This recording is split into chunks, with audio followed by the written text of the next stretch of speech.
Udah lama banget kita nggak review ya. Balik lagi ke gue, Happy New Year 2024. Hopefully ini akan jadi starting point gue balik lagi komit nge-review. Ya, Anti GX is comeback guys. Si paling juri Oscar comeback, whatever it is, Public Enemy comeback. Kita hantam semua reviewer baru ya. Sotoy-sotoy itu ya. Nggak, bercanda-bercanda. Semua orang berhak nge-review kok. Cuma ya terima konsekuensi aja gitu loh. Kalau memang ternyata pada ada yang nggak suka sama review kalian, ya jangan protes gitu. Terima konsekuensi dong. Kalau kalian aja bisa subjektif untuk nge-review, kenapa orang lain nggak boleh subjektif untuk berkomentar, dan kenapa kalian harus marah gitu. Anyway, masuk ke dalam review 13 Bom di Jakarta. Film yang didirect sama Angga Dwi Mas Sasongko, yang bilangnya katanya syutingnya banyak ledakan ya, yang benar-benar practical effect, yang which is true, nggak bohong. Behind the scene-nya juga menunjukkan ini, yang which is jadi plus point gue. Pertama adalah production design-nya udah ciamik banget, benar-benar dipikirin banget. Cuma memang mungkin minusnya adalah di scripting kali ya, di storyline atau storytelling kali ya, storytellingnya. Sebenarnya plotnya bagus, dia ngambil dari angle, bukan dari angle intelligent versus teroris, tapi kayak 24 ya, kalau tahu series 24 gitu, dalam 24 jam, ada episodenya 24, terus satu episode 1 jam, jadi dalam 24 jam tuh bener-bener ya dalam real time gitu, bener-bener dikejar-kejar banget gitu, bener-bener intens banget. Kalau di sini kan nggak lewat itu ya, nggak teroris versus intelligent, tapi lebih diambil dari angle seorang startup owner, yang kebetulan jago komputer, jago hacker. Tadinya gue pikir bakal dibawa ke arah Bloody Monday ya, tapi ternyata enggak gitu. Mereka cuma kebetulan aja, jadi plot point aja, bahwa ternyata visi yang dibawa dari startup founder ini menginspirasi si terorisnya gitu. Cuma gitu doang gitu. Cuma menarik aja diambil angle-nya dari angle mereka gitu. Enggak boring lah, enggak klise lah. Cuma ternyata cara storytellingnya ini yang agak kurang banget ya, kurang intens menurut gue. Again, di situ terorisnya bilang ada 13 bom di Jakarta, gue udah set gitu, akan meledak tiap 8 jam. Tiap 8 jam ya, which is oke dong gitu. Lumayan deg-degan lah, dalam 8 jam gue harus nemuin gitu. Terus kejar-kejaran apa segala macam. Tapi setelah didukung sama sound atau background scoring yang oke banget, tapi gue gak ngerasa intens. Kayak mereka masih bisa santai-santai, masih bisa kayak orang intelijen tuh masih bisa nyantai di depan laptop, terus kayak masih bisa ngobrol, masih bisa singgah Indra Bimonya, masih bisa sok-sok tengil gitu, diem-diem aja, nggak tergesa-gesa, aduh harus kesini, bosnya masih bisa jawab-jawabin presidennya gitu, kayak what's the point gitu loh. Terus dikasih bercandaan yang kayak di WC itu, di toilet, kayak aduh ini nggak penting banget, cuma mau ngasih plot twist doang, tapi kenapa harus kayak begini caranya gitu loh.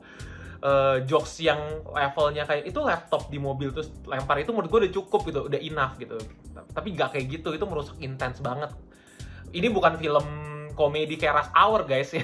Jadi jokesnya juga harus tepat juga, nggak merusak intensnya gitu, nggak mengganggu gitu loh. Dan teka-tekinya harus begini harus begitu, itu juga kayak kurang kurang investigatif kali bahasanya, kurang investigatif, kayak kesannya klise banget. Tapi mungkin karena kita nggak punya reference film-film Indonesia yang memang secara puzzle atau investigatifnya tuh memang oke banget ya gitu ya. Kalau film luar negeri kan banyak ya gitu, dengan secara tools-toolsnya mereka kayak punya beberapa cara untuk bisa menginvestigate gitu, dan beberapa sistem gitu. Di Indonesia mungkin belum segitunya kali ya. Gue aja agak ragu sebenarnya kita udah punya teknologi yang kayak digambarkan di film ini gitu. Cuma either way, gue kurang oke banget sih sama storytellingnya gitu. Kalau dari sisi dialog ya, banyak yang bilang cara penuturannya, kalimat-kalimatnya, conversationnya tuh, kalau gue lihat banyak review-review orang, rata-rata di situ yang pada diserang ya.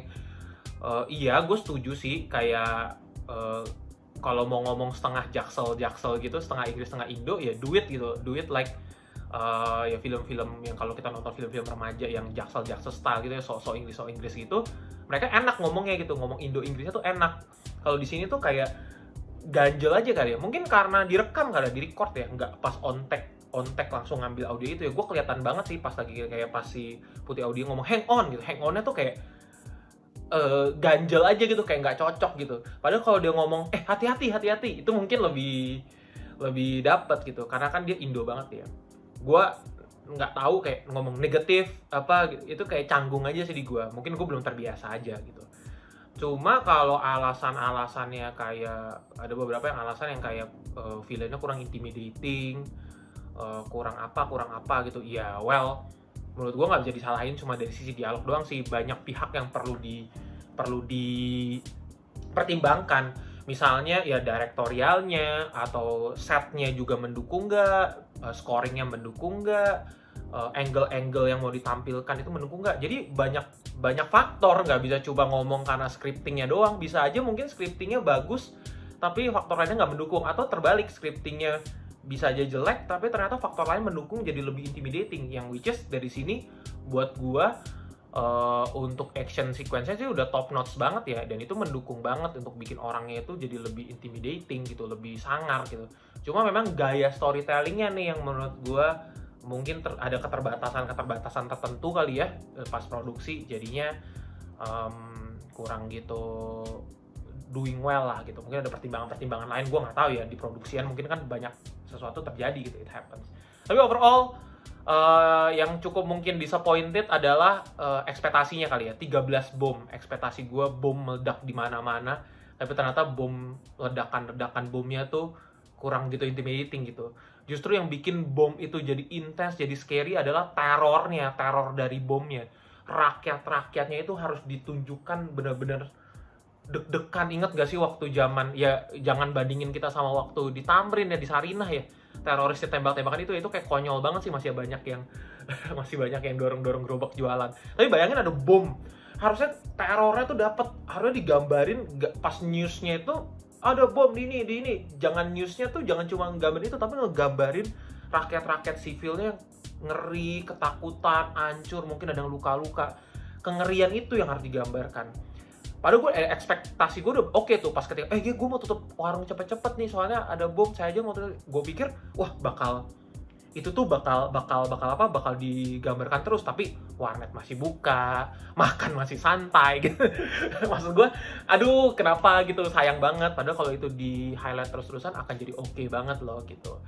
Dan ya ngomong 13 bom di Jakarta, bom yang meledak juga cuma sedikit ya gitu, nggak 13-13-nya. Again, kebutuhan plot. So, masih ada reasonable. Cuma gue expect ada satu scene yang mungkin jadi ikonik, yang kayak Oppenheimer ya, satu scene meledak doang tapi itu jadi kayak dia terngiang-ngiang banget gitu, di highlight banget abis-abisan harusnya scene meledak gitu. Dan harusnya which is itu di first act ya, yang pas bom meledak di kantor Bursa Efek Jakarta gitu. Cuma ternyata segitu doang gitu, sayang banget. Again, akhir kata menurut gue ada yang jadi highlight gue, ternyata di sini Indodax sebagai sponsor cukup narsis ya. Oscar dan William sebagai memang real foundernya ditunjukkan secara appearance dan gaya ngomongnya tuh memang ya mereka banget lah gitu, Chico Kurniawan sama Ardhito banget lah gitu. Anyway, 13 Bom di Jakarta meskipun di bawah ekspektasi gua, tapi masih cocok untuk ditonton sebagai film yang bagus, film yang layak untuk ditonton.